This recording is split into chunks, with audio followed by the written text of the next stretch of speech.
innovation and development here. In Liverpool, you're a centre for our life sciences. In York and North Yorkshire, we're doing amazing stuff with agri-tech.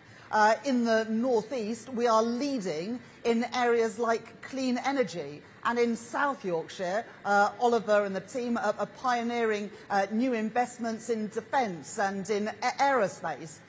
We've got so much potential and so much going for us in the north of England. But too often that has been despite our infrastructure and despite the national government rather than because of it.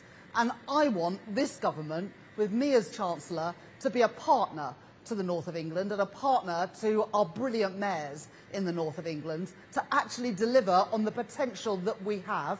We're delivering a lot, but we could do so much more if we work together. Now, already we are upgrading the Transpennine route, and that's incredibly exciting with the electrification of that line, with more frequent services, more reliable services, connecting towns and cities in the north.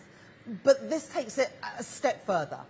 Today we're unlocking just over £1 billion of money to start purchasing the land and do that detailed development work, because we're setting out the route today and the stations along the journey, but there's more work to do as we do that detailed scoping, and obviously Peter will lead on that work, but with the mayors, not doing it to the mayors or doing it to local communities, but working in partnership, because that is the right approach. And Northern Powerhouse Rail will be a mixture of new railway stations, new lines, and also upgrading what we already have. And we're going to learn the lessons from HS2. HS2 got out of control. Building a bat tunnel, well, it's good that the bats have got their tunnel, but the north hasn't got HS2 because of the cost overruns and the bad mistakes that were made. So we're going to phase this, and it will be done in 3 phases. We'll start in Yorkshire, where we'll be improving connections between Sheffield and Leeds, Bradford and Leeds, and York and Leeds. And then we'll be moving over to Liverpool and Manchester, with a brand new route connecting Manchester and Liverpool through Warrington Bank Quay and through Manchester Airport, better linking the whole of the north of England with the rest of the world and the huge opportunities that there are there for investment and exports as well. And then the third phase, building on what we're doing with Transpennine Express today, better links between Leeds and Manchester, those 2 powerhouses of the north. But by the early 2030s, I want people to feel the benefits of these investments. I don't want to have to wait until the whole line is built for anyone to get any benefit. And I also want to overcome the understandable cynicism that exists today of broken promises and being let down too many times. So breaking that down into phases will mean that people will see not just the benefits of the Transpennine route upgrade in the months and years to come, but also the benefits of Northern Powerhouse Rail. But this is also about more than just linking up our cities, as important as this is. We're also announcing today a better transport infrastructure in Rotherham. We're working with Kim on a new line for County Durham, the Leamside line, because we want all of the north to feel the benefits. And we also want all of the north to feel the benefits with regional, more localised transport, which is why in the spending review we announced a link for Washington to the metro in the northeast. It's why we announced new stations for the tram in Manchester, taking it to Stockport, to Bury and to Oldham. And it's why we're going to bring mass transit to Leeds and to West Yorkshire with spades in the ground in 2028. And mass transit, Tracy, means a tram. So these commitments of this government go beyond Northern Powerhouse Rail, because I know the potential that we have here in the north of England. And I'm determined that this government, with me as Chancellor, will back that rhetoric with hard cash, because it is cash that builds railways. It is brass tacks that gets things done. And we're committing those to our priority, the north of England. Better connections, more investment, more jobs, paying decent wages. Our economic plan is to bring growth to all parts of the country with good jobs, paying decent wages, improving living standards for working people. That is the right plan, and we're delivering on it. Thank you very much. Is there a little cheer there? Is there any need cheer? Yeah. Right, we're going to take a few questions now. I'm going to start with Harry Horton from ITV. I'll stand down here, sorry. Harry Horton, ITV News. As you said, people in the North have heard these promises many times before. Your party might not be in government in 5 years' time. Why should people believe that these plans will actually be delivered? Yeah.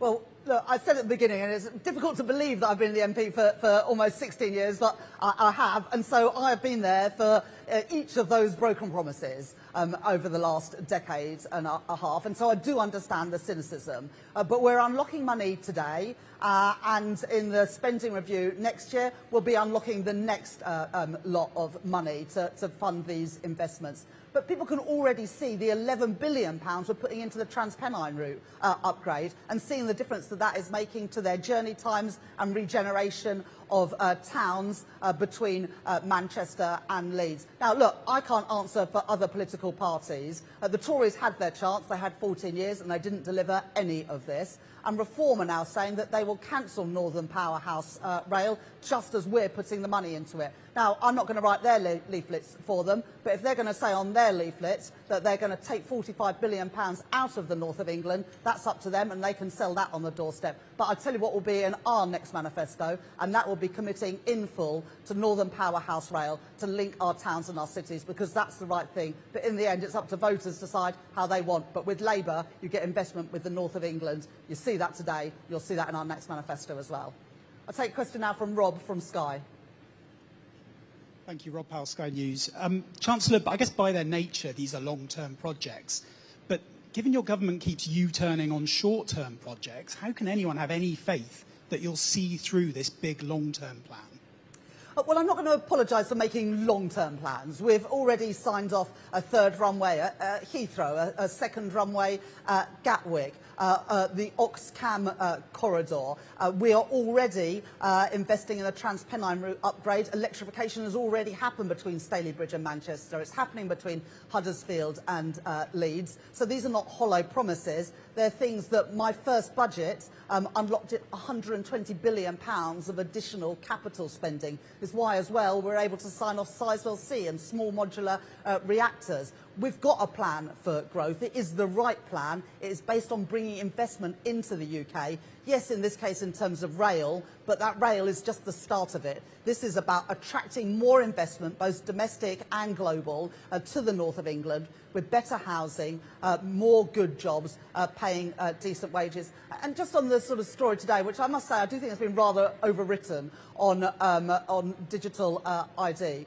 The Prime Minister said last year that to be able to work in the UK, you would need to be able to verify electronically, digitally, that you had a right to work here. That is absolutely the case.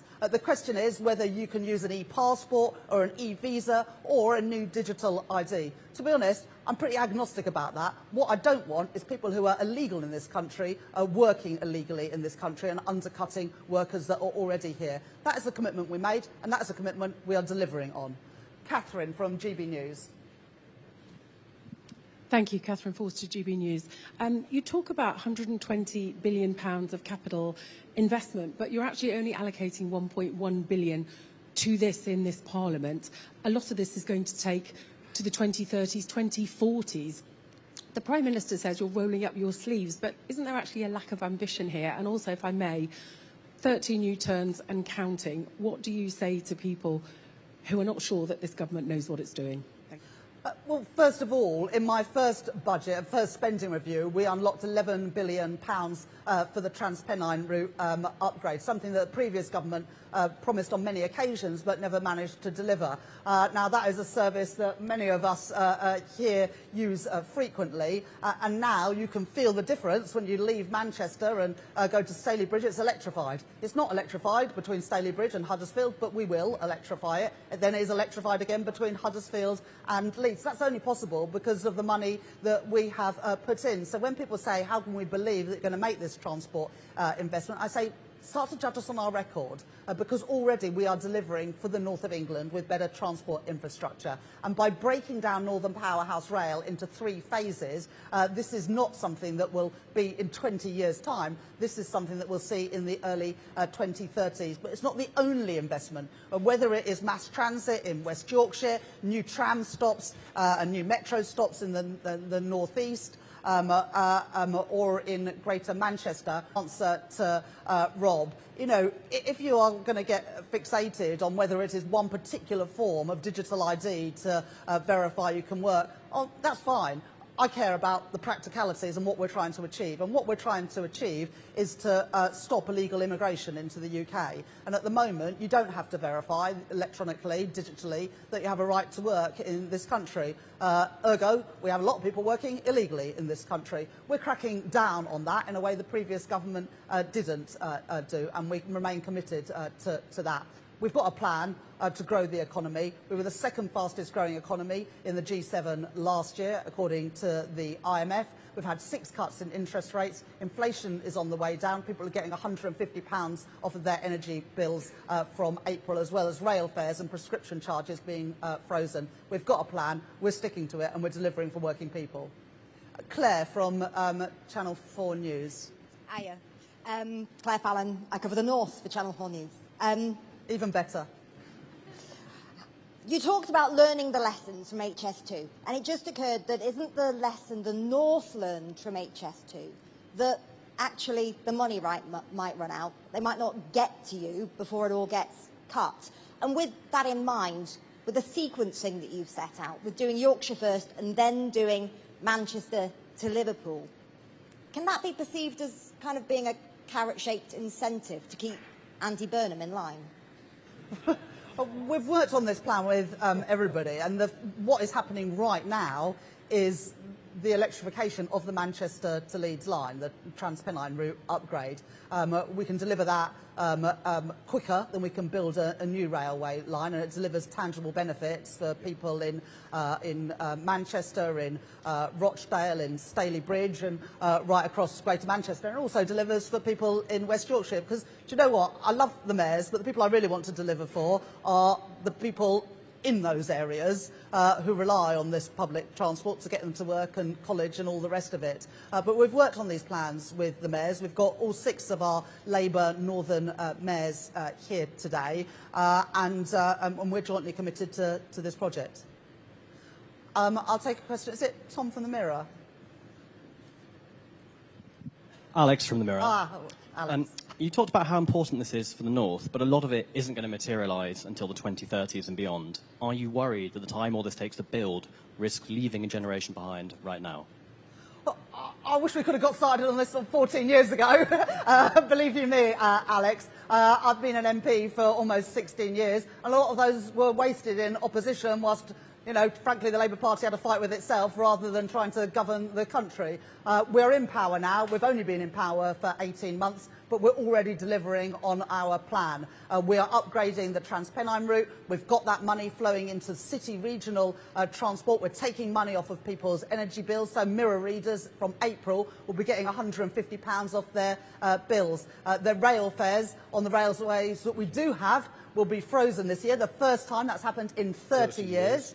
And we've frozen prescription charges for the 2nd year in a row. So we are delivering now for people, but I'm not going to apologise for making the right long-term decisions as well. But I want the long-term to be as quick as possible, which is why we are phasing Northern Powerhouse Rail. We're not going to wait for the whole thing to be built between Liverpool and York to get the benefits anywhere on that journey. And that's why we are confident, the mayors are confident, Peter is confident, that in the early 2030s people will see the benefits. And the young people that I met today who are on their, doing their apprenticeships here know now that they are going to have work for decades to come. And that is really important, because one of the problems with rail investment, it has been stop-start. And contractors haven't known whether to train up their people, and people haven't known whether to go into the industry. Well, the message I'm saying to the young people today is you can plan a future. You know, you can buy a home, you can get married and have kids, knowing that there's going to be work for you with your skills for years to come and work right here, where you live, where your home is, in the north of England. Take a question from Ryan from The Sun. Thank you, Chancellor. On business rates, you say that you want to help the high street, but shops, restaurants, pharmacies are asking for help on those business rates. Will you come up with a rescue package beyond pubs, or are you willing to sacrifice them, sacrifice hospitality, and slowly kill off the high street? Well, it's a pleasure to see you as ever, Ryan. He's much nicer in real life. Ryan, during the pandemic, quite rightly, a lot of temporary support was given to the hospitality sector, particularly to pubs, because they were closed. That's not the same for the whole economy, and not the same for the whole high streets. Many shops were able to stay open during the pandemic, and so their valuations stayed pretty steady. But the valuations of pubs collapsed, and as a result, their business rates payable fell. In our business rates review, we have permanently reduced the business rate tax for our high streets and for smaller businesses. But as that temporary relief comes to an end, although we are putting £4.3 billion of temporary support in, and as those valuations have risen, the tax paid on business rates for some pubs is going up. And that's why I've said, working with the industry, that we are working on additional support for those businesses. But if you are putting in support, you've got to find the money somewhere else. We already put up taxes significantly in the two budgets to steady our public finances, which has enabled interest rates to come down 6 times. So we're working with the hospitality sector. I've been very clear that there is a package to come on top of what we've already done for pubs, and we'll be announcing that in the days ahead. Yep. Tim Wallace of the Daily Telegraph. Chancellor, you said you want to help pubs. You also said you want to help with the cost of living. Are you reconsidering next month's increase in alcohol duty? It's going up 3.66%, which is an extra squeeze on the sector. No, I set out the budget on November the 26th, including uprating by inflation those duties. So they are going up as planned, but only in line with inflation. The key cost of living offer that we made in the budget was £150 off of the average energy bill, freezing rail fares for the first time in 30 years, and freezing prescription charges for the second year in a row. As a whole, the Office of Budget Responsibility say that that will take around 0.4, 0.5 percentage points off of inflation, and that should give confidence to the Bank of England in terms of cutting interest rates. We've already had 6 cuts in interest rates since I became Chancellor in July 2024, taking hundreds, in some cases thousands of pounds off people's mortgages after the disaster that was done to people's mortgage rates and their living standards under Liz Truss and the Tories. I mean, I think they're still in the Tories. Who knows? Who's got the next question? Yeah. Thanks, Chancellor. It's Josh Halliday from The Guardian. You've spoke about the understandable cynicism that people have. One way to answer that might be to give detail on the money behind it. Yeah. You've mentioned 1.1 billion in this spending review. Can you say how much will be allocated to this in the next spending review, or give a rough idea? And secondly, if I can, 4 years ago, Labour described the Tories' NPR as an absolute betrayal and called it the Great Train Robbery. That version looks very similar to this. Is this just a massively watered down version of what the mayors actually wanted? Well, look, the mayors can speak for themselves, but this project has the backing of all the mayors, and the big difference between Tory promises and what I'm setting out today is that this is got money behind it. £45 billion envelope for this investment. It is important that we set an envelope and set a cap, because all the lessons, and Peter will know this better than most, all the lessons from HS2 is a failure to have a plan when it was announced with a route, the failure to have an envelope or a cap, but also the failure to phase it, but just to think of it as one project, are the things that led to these huge cost overruns.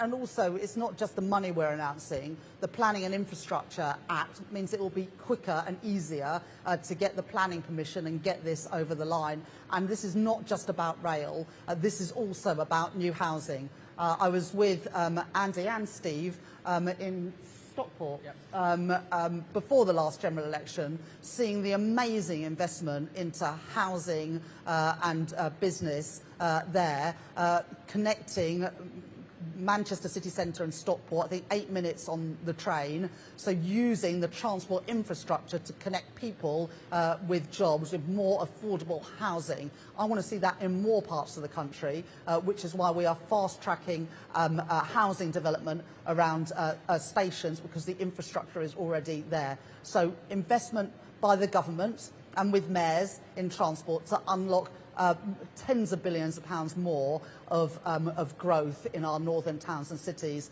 And together with Tom Reardon, who we've appointed as our Northern Growth Envoy, we'll be publishing more details of our Northern Growth Strategy in the spring. Oh, and so we've said £45 billion in total. This next spending review is going to be in 2027.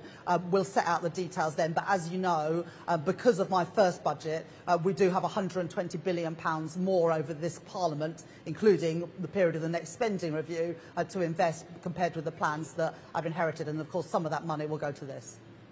I think I'm only going to be able to take one more question. Yeah, Jen. Hello. Yeah, I just wanted to, a bit further on what you were just saying then about the next spending review. So you've only announced £1 billion towards this in this Parliament, but you're saying that... No, not in this Parliament, in this spending review, but this spending review is up until 27. So in this Parliament then, are you saying that a significant proportion of that 45 could actually be released and start to be spent? Yes, so the first spending review only takes us to 2027. So the £1 billion is being released to do the preparatory work and some of the land purchases. But the next spending review will allocate more money, including for the final 2 years of this Parliament. So you don't need to, be worried that it's £1 billion in this Parliament. That is not the case. We've got a spending review. It's important that we're making these announcements now so that ahead of the spending review we can work out what is needed in this Parliament and then what is needed in the years ahead. Hello? But do you have any sense of how much of that 45 could then get released in this Parliament? That's what I'm saying. Well, I realise you haven't done a spending review yet, but it doesn't sound a lot at this moment because it's 1.1 billion. Yeah, but it's not 1.1 billion. No, I know. It's 1.1 billion. I understand that, but are you expecting it to be a significant amount of money that you release in the next spending review for this? Right. Well, if we're going to, as I've just committed to, feel the benefits in the early 2030s, there better be some money committed at the spending review. I'm the Chancellor. I'm telling you, there will be. Can I just ask, as a follow-up, how easy was it negotiating with the mayors? Thank you. What do we call them? A magnificence? A munificence of mayors is the new, what's it called? A collective noun for mayors, and they are magnificent. But look, we could have said, which is what previous government did, oh, here's a plan. Yeah, that is what happened, isn't it, Peter? You were around for some of that.